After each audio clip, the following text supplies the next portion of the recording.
Kakulangan sa reserba ng supply ng kuryente ang dahilan ng nakaambang power shortage sa susunod na taon. Ito ang pag-amin ng Department of Energy, bagay na tila hindi ikinatuwa ng mga mambabatas. Narito ang report ni Rema Peñaflor.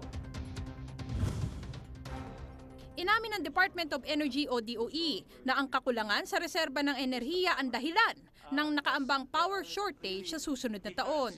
Ayon sa ahensya, mababawasan ang reserba sa oras na simulan ang malampaya shutdown na nakaschedule sa 2015.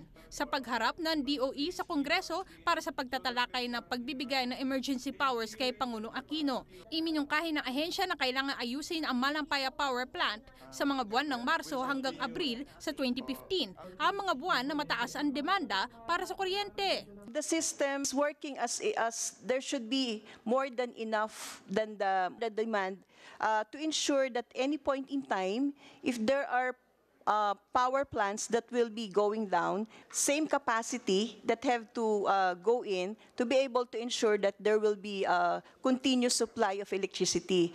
Ngunit tiniyak ng DOE na sapat ang supply ng kuryente sa buong bansa. Dismayado naman ang ilang mambabatas lalo na't lumalabas na hindi dapat ito ituring na krisis. Napaka-flimsy nito, Mrs. Esconde. But the way you projected crisis, pero actually, yung crisis na sinasabi nyo, kasi baka mag-shutdown ang ilang planta. It seems that the Department of Energy has to convince me more to maintain my support for this requested authority.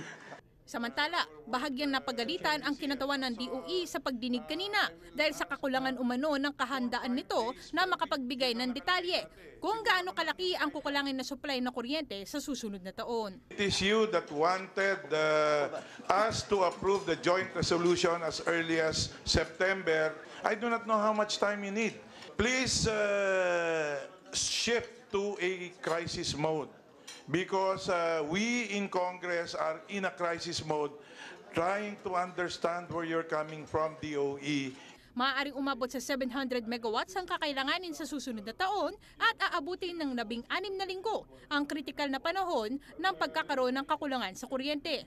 Plano magpatupad ng mga rotating brownouts ang pamahalaan na maaaring umabot sa 1 oras, 1 beses kada linggo.